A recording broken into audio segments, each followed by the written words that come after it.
Hey, this is Greg Hague with Real Estate Mavericks, and I'd like to talk to you about a creative listing tip that got me listing after listing after listing and helped me beat out every single agent in the market. I call it knowing real estate better. It all started when my dad started me in real estate, and he said, Greg, I want you to know real estate from the ground up.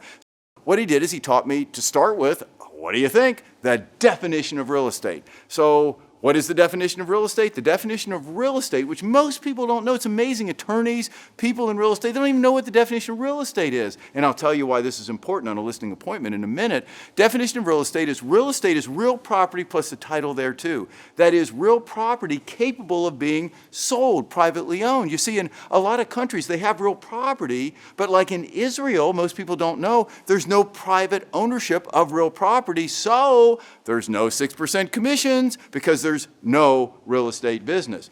In the U.S., however, fortunately, we do have real estate. Real estate is real property that's capable of being sold and privately owned. So that's the definition of real estate. What's the definition of real property? Well, real property is the land, what's beneath it, what's attached thereto, what would be attached like shrubs and trees, what's erected thereon, that would be like buildings, and the right of light and air above. So it's the land, what's beneath it, what's attached thereto, erected thereon, and the right of light and air above. And by the way, if you were being coached by my dad, you wouldn't miss a word, miss a syllable, and you better have it exactly in that order.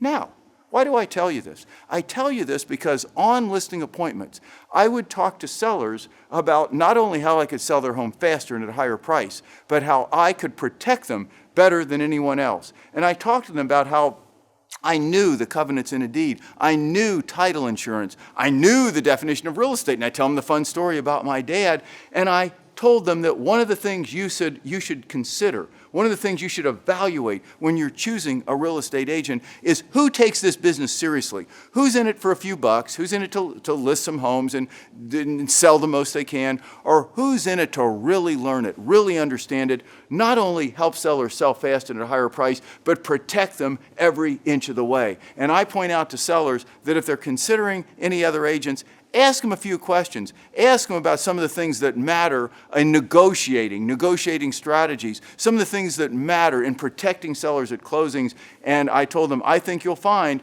that most real estate agents, even ones who have been in the business like 15 or 20 years, don't have a clue about a lot of the things that they should know because they didn't take the time to study. They're just skimming the surface and they're not going deep. I found that to be a tremendous strategy in helping me list more property.